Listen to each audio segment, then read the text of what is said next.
ನಮಸ್ತೆ, welcome to yoyo TV Kannada. ಮನೆಗ ನೋಡೋಣ ಟಾಪ್ 5 ಪೊಲಿಟಿಕಲ್ ನ್ಯೂಸ್ಗಳನ್ನ.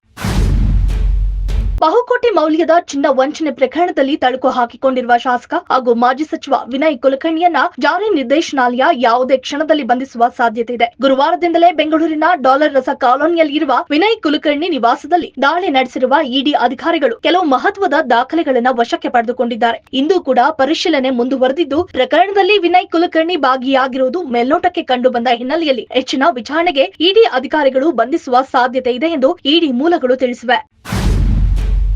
ಪಹಲ್ಗಾಮ್ ದಾಳಿ ಹಿನ್ನೆಲೆಯಲ್ಲಿ ಕೇಂದ್ರದಿಂದ ಆದೇಶ ಬಂದ ಬೆನ್ನಲ್ಲೇ ರಾಜ್ಯದಲ್ಲಿ ಇರುವ ಪಾಕಿಸ್ತಾನ ಪ್ರಜೆಗಳನ್ನ ಗುರುತಿಸಿ ಶೀಘ್ರದಲ್ಲೇ ವಾಪಸ್ ಕಳುಹಿಸಲಾಗುವುದು ಎಂದು ಗೃಹ ಸಚಿವ ಪರಮೇಶ್ವರ್ ತಿಳಿಸಿದ್ದಾರೆ. ಕೇಂದ್ರ ಗೃಹ ಸಚಿವ ಅಮಿತ್ ಶಾ ಎಲ್ಲಾ ರಾಜ್ಯಗಳ ಮುಖ್ಯಮಂತ್ರಿಗಳಿಗೆ ನಿಮ್ಮ ರಾಜ್ಯಗಳಲ್ಲಿ ಇರುವ ಪಾಕಿಸ್ತಾನ ಪ್ರಜೆಗಳನ್ನ ಗುರುತಿಸಿ ತಕ್ಷಣವೇ ಅವರ ದೇಶಕ್ಕೆ ಕಳುಹಿಸಿ ಎಂದು ಖಡಕ್ ಆಗಿ ಸಂದೇಶವನ್ನ ರವಾನಿಸಿದ್ದಾರೆ. ಕೇಂದ್ರದ ಈ ಕ್ರಮಕ್ಕೆ ರಾಜ್ಯವು ಸಹಕಾರ ನೀಡಲಿದೆ ಎಂದು ಅವರು ಹೇಳಿಕೆಯನ್ನ ನೀಡಿದ್ದಾರೆ. ಅನಧಿಕೃತವಾಗಿ ಇಲ್ಲಿ ನೆಲೆಸಿರುವವರ ಬಗ್ಗೆ ಸ್ಪಷ್ಟ ಮಾಹಿತಿ ಇಲ್ಲ, ಅದನ್ನ ಕೂಡಲೇ ಪರಿಶೀಲಿಸಿ ಕ್ರಮ ಕೈಗೊಳ್ಳಲಿದ್ದೇವೆ ಎಂದಿದ್ದಾರೆ.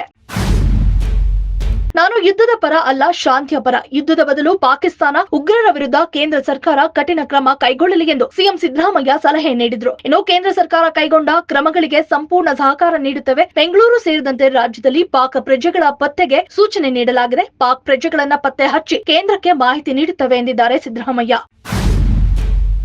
ಆಟೋ ಕ್ಯಾಬ್ ಚಾಲಕರಿಗೆ ಸಿಹಿ ಸುದ್ದಿ ಸಿಕ್ಕಿದ್ದು, ಕರ್ನಾಟಕದಲ್ಲಿ ಬೈಕ್ ಟ್ಯಾಕ್ಸಿ ನಿಲ್ಲಿಸುವಂತೆ ಸಾರಿಗೆ ಸಚಿವ ರಾಮಲಿಂಗಾರೆಡ್ಡಿ ಆದೇಶವನ್ನ ಹೊರಡಿಸಿದ್ದಾರೆ. ರಾಜ್ಯದಲ್ಲಿ ರ್ಯಾಪಿಡೋ, ಊಬರ್, ಬೈಕ್ ಟ್ಯಾಕ್ಸಿ ಸೇವೆಯನ್ನ ಸ್ಥಗಿತಗೊಳಿಸುವಂತೆ ಸಾರಿಗೆ ಸಚಿವ ರಾಮಲಿಂಗಾರೆಡ್ಡಿ ಆದೇಶವನ್ನ ಹೊರಡಿಸಿದ್ದಾರೆ. ಈ ಬಗ್ಗೆ ಸಾರಿಗೆ ಇಲಾಖೆಯ ಕಾರ್ಯದರ್ಶಿ ಮತ್ತು ಸಾರಿಗೆ ಇಲಾಖೆಯ ಆಯುಕ್ತರಿಗೆ ಪತ್ರ ಬರೆಯಲಾಗಿದ್ದು, ಹೈಕೋರ್ಟ್ ಆದೇಶವ ಪಾಲಿಸುವಂತೆ ಸೂಚನೆ ನೀಡಿದ್ದಾರೆ ಎನ್ನಲಾಗಿದೆ.